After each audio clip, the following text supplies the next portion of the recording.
আমাদের জীবনে চলার পথে সমস্যার শেষ থাকে না, আর সমস্যা থাকলে সমাধানও থাকবে। তবে সব সমস্যার সমাধান আমাদের নিজের হাতে থাকে না। কিছু কিছু সময় উপরওয়ালার প্রতি আস্থা রাখতে হয়, কারণ তিনিই একমাত্র ন্যায় বিচারক। গত 7টা দিন ইন্টারনেটের বাইরে থেকে মনে হচ্ছিল যে অন্যরকম এক দুনিয়ায় আছি, যে দুনিয়ায় আসলে নেই কোনো ব্যস্ততা, নেই কোনো ঝঞ্ঝাট, কারণ ছেলেমেয়ের স্কুল বন্ধ, নেই পড়াশোনা, হাতে নেই মোবাইল। রাতে ঘুম ভাঙলেও হাতে যে মোবাইলটা নিয়ে দেখবো কি হচ্ছে না হচ্ছে তারও উপায় ছিল না। কেমন যেন একটা অদ্ভুত সময় পার করছি। সেই 2008-9-এর দিকে ফিরে গেছিলাম, যে টাইমটাতে আসলে ওইভাবে নেট, বিশেষ করে আমাদের এই গ্রাম সাইডগুলোতে নেটটা ওইভাবে ব্যবহার হতো না 8-9-এর দিকে। পুরোপুরি শুরু হয়েছে মেবি 14-15-র পরে যে। তো মনে হচ্ছিল সেই লাইফে ফিরে গেছি। তো যাই হোক, আলহামদুলিল্লাহ, আল্লাহ আমাদেরকে যখন যে পরিস্থিতিতে রাখে তখন সেই পরিস্থিতিতে আমাদের শুকরিয়া আদায় করা উচিত। কিছু সাদামাটা রান্নাবান্না থাকে যেগুলো আসলে আমরা মনে মনে সাদামাটা বা সবার কাছে যখন বলি তখন খুব সাধারণ মনে হলেও আমরা যখন খেতে যাই তখন বুঝি যে এর স্বাদটা কতটা অসাধারণ। আজকে ঠিক তেমন অসাধারণ 2টা রান্না আপনাদের সাথে শেয়ার করব। কচু শাক সাধারণত মায়ের বাড়ি যখন ছিলাম তখন মা কচু শাক এমনিই ভাজি করতো, দেখা যেত লেবুর রস বা তেঁতুল দিয়ে খেয়ে নিতাম। শ্বশুরবাড়ি আসার পরে শিখেছি ইলিশ মাছের মাথা দিয়ে বা ইলিশ মাছ দিয়ে খাওয়া। তো দেন আজকে আবার নতুন করে আমার হাজব্যান্ডের কাছ থেকে আমার হাজব্যান্ডের পরামর্শ নিয়ে নতুনভাবে কচু শাকটা রান্না করব। আর সেটা হচ্ছে শুটকি দিয়ে কচু শাক। তো আমার ঘরে লইটা শুটকি আছে আর হচ্ছে ফ্লাইং ফিশের শুটকি আছে। তা আমি চিন্তা করলাম ফ্লাইং ফিশের শুটকিটা কিন্তু আলহামদুলিল্লাহ অনেক ভালো লাগে খেতে, তো সেটা দিয়েই করবো, যেহেতু একটু গোস্তওয়ালা শুটকি এটা। আর ফার্স্টে শুটকিগুলোকে আমি তেলে ক্লিন করে নিয়েছি। আসলে শুটকি ক্লিনের ভিডিওটা আমি আপনাদের সাথে সম্পূর্ণ শেয়ার করলাম না, যেহেতু নেটের অনেক বেশি প্রবলেম। ভিডিও অনেক বড় হয়ে গেলে সেটা আপলোড দিতে অনেক টাইম লাগতেছে, দেখা যাচ্ছে শর্ট ভিডিওয়ে আপলোড হতে 1 ঘন্টা লাগতেছে। তো ভিডিওটা এডিট করছি আমি জানি ঠিক আছে, কিন্তু আসলেই আপলোড দিতে পারবো কিনা জানি না। তারপরও কেয়ার করার চেষ্টা তো করতেই হবে, তাই না? যার জন্য আমি আর শুটকির ক্লিনিংটা আপনাদেরকে দেখাইনি। আপনারা চাইলে এর ভিতরে আমার লইটা শুটকি, বিভিন্ন শুটকির ভিডিও আছে, সেই ভিডিওটা দেখে আপনারা দেখে আসতে পারেন শুটকি ক্লিন করার প্রসেসিংটা। আর এদিকে আমি কিন্তু হচ্ছে একটু লবণ, একটু হলুদ দিয়ে আর কিছু কাঁচামরিচ দিয়ে কচু শাকটা ভালো মতো সেদ্ধ করে নিয়েছি। আর আজকের কচু শাকটা অনেক বেশি জালি ছিল, অনেক পানি ঝরছিল। তো যাই হোক, তারপরে হচ্ছে কচু শাক নামানোর পরে আমি এই পাশের চুলাতে সামান্য তেল দিয়ে একটুখানি পেঁয়াজ দিয়ে নিয়েছি, কারণ আমি পেঁয়াজ তেলের ব্যাপারে অনেক বেশি সচেতন। তো পেঁয়াজটা দেওয়ার পরে আমি একটা ইনস্ট্যান্ট মশলা করে নিয়েছিলাম, যেটা ছিল পেঁয়াজ, কাঁচামরিচ আর রসুন। সেটার কিছুটা দিয়েছি, কারণ আমি যেটা করেছি মশলা সেটা আমার 2টা তরকারির জন্য। তারপরে অ্যাড করে দিয়েছিলাম জিরা গুঁড়া, হলুদ গুঁড়া আর হচ্ছে সামান্য মরিচ গুঁড়া। দেখা যায় যে কাঁচামরিচের ঝাঁজটা এখন আসলে তেমন আসে না, একটু মরিচ গুঁড়া দিলেই ঝাঁজটা ভালো মতো বের হয়। আর শাক জিনিসটা একটু ঝাঁঝালো হলেই আমার কাছে সবসময় ভালো লাগে। তো তারপরে হচ্ছে ক্লিন করে রাখা শুটকিগুলো আমি দিয়ে দিয়েছি, দিয়ে ভালো মতো কষিয়ে নিচ্ছি। এর ভিতরে শুটকিটাকে আমি একটু ভেঙে ভেঙে দিচ্ছি, যাতে শুটকির ভিতরে ভালো মতো মশলা ঢোকে। আর এই শুটকিটা যেহেতু একটু গোস্তওয়ালা শুটকি, তো এই জন্যই আমি চিন্তা করলাম যে কচু শাক দিয়ে রান্না করে খেতে আলহামদুলিল্লাহ অনেক ভালো লাগবে এই চিন্তা করে। আর শুটকিটাকে ভালো মতো কষানো হয়ে গেলে আমি এখন অ্যাড করে দিচ্ছি সেদ্ধ করে রাখা কচু শাক। আর কচু শাকটা এত বেশি জালি ছিল, কোনো রকম পানিই টানছিল না, আর আমার আলাদা করে ঘাটা দেওয়া লাগেনি, একদমই ঘাটাঘাটাই হয়ে গেছে।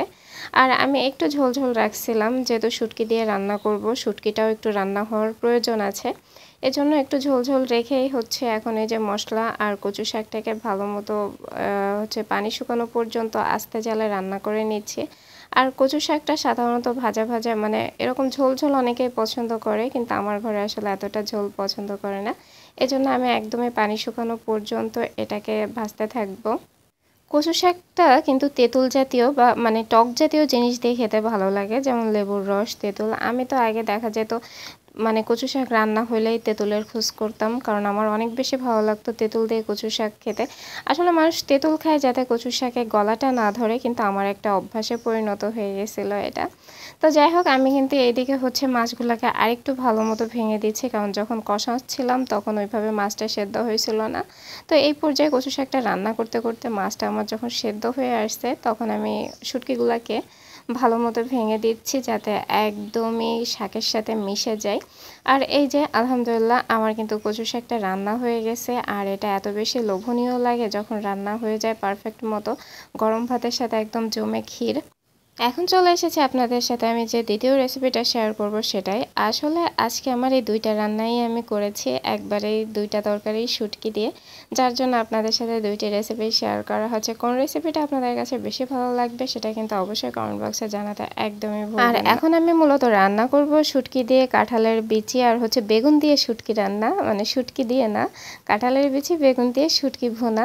তো ফার্স্টে ভুনাটা করার জন্য আমি তেল দিয়ে পেঁয়াজ ভেজে নিয়েছি, নিয়ে ওই যে ইনস্ট্যান্ট মশলাটা করে রাখছিলাম রসুন কাঁচামরিচ আর পেঁয়াজ, তার ভিতরে পরবর্তীতে আমি আরেকটা টমেটো ব্লেন্ডার করে নিয়েছি, ভালো মতো সব কিছু পেস্ট করে দিয়েছি, দিয়ে সেটা ভালো মতো একটু ভেজে নিয়ে অ্যাড করে দিচ্ছি জিরা গুঁড়া, মরিচ গুঁড়া, হলুদ গুঁড়া দিয়ে এখন মশলাটাকে আমি ভালো মতো কষিয়ে নেব। শুটকি আসলে এমন একটা খাবার যারা পছন্দ করে তারা ভীষণভাবে পছন্দ করে, আর যারা অপছন্দ করে তারা এর আশেপাশেও ঘেঁষতে পারে না। মশলাটাকে ভালো মতো কষিয়ে নিয়ে তারপরে হচ্ছে আমি লবণটা হালকা দিছিলাম, তো আরেকটু লবণ দিয়ে নিলাম। এখন হচ্ছে এর ভিতরে আমি কিন্তু অ্যাড করে দিব ওই যে ক্লিন করে রাখা শুটকিগুলো। আর এই যে ফ্লাইং ফিশের শুটকিগুলো, এগুলো খেতে কিন্তু অনেক ভালো লাগে। আমরা শুটকি বলতে সাধারণত চাপা শুটকি আর হচ্ছে লইটা শুটকি বুঝি, কিন্তু কিছু কিছু মাছের শুটকি যেমন রূপচাঁদা মাছের শুটকি, ফ্লাইং ফিশ, আমি সাধারণত এই 5টা শুটকি খেয়েছি, ছুরি শুটকি, লইটা শুটকি আর হচ্ছে চাপা শুটকি আর এই রূপচাঁদা মাছ আর হচ্ছে এই যে ফ্লাইং ফিশ। তো এই 5টা মাছের শুটকি আমি এই পর্যন্ত খেয়েছি, আলহামদুলিল্লাহ কোনোটাই আমার কাছে খারাপ লাগেনি। সবগুলা শুটকি মাছই অনেক বেশি পছন্দ। আর শুটকি যারা পছন্দ করে তাদের কাছে আসলে মাছের তফাৎটা ওরকম হয় না, শুটকি বলতে শুটকি। তো যাই হোক, আমি মশলার সাথে শুটকিটা কষিয়ে নিয়ে তারপরে অ্যাড করে দিয়েছি কাঁঠালের বিচি। আমি কাঁঠালের বিচিগুলোকে খুবই ছোট ছোট পিস করে আর কি কেটে নিয়েছি। একটা কাঁঠালের বিচিকে 4টা খণ্ড করছি, কারণ কাঁঠালের বিচিটা সেদ্ধ হতে একটু টাইম লাগে। আর যেহেতু হচ্ছে শুটকি মাছটা ভুনাই করব আমি, সেক্ষেত্রে আমার খুব বেশি একটা পানি দেওয়ার প্রয়োজন পড়বে না, এই জন্য অল্প জ্বালায় আমাকে কাঁঠালের বিচিগুলোও সেদ্ধ করে নিতে হবে। সেই হিসাবে আমি কাঁঠালের বিচিকে ছোট ছোট খণ্ড করে দিয়েছি। আর এর ভেতরেই কিন্তু বলক এসে গেছে। আর আমি এদিকে একটা বেগুন কেটে রাখছিলাম, তো বেগুনটা এখন দিয়ে দিচ্ছি।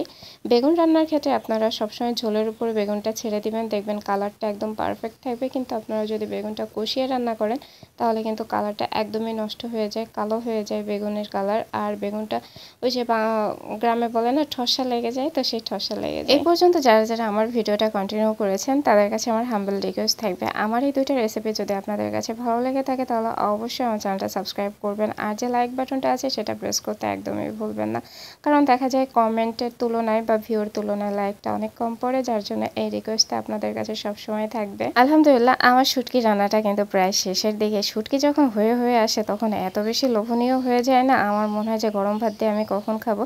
তো আমি কিন্তু একটা সিক্রেট বলে দিচ্ছি, আমি কিন্তু শুটকি রান্না হোক ভর্তা হোক কড়াই থেকে নামানোর পরে সে কড়াইয়ের ভিতরে ভাত দিয়ে মেখে খেতে আমার ভীষণ ভালো লাগে। আজকে কিন্তু সেটা আমি মিস করিনি। আর কি বাঁচতেছি জানেন?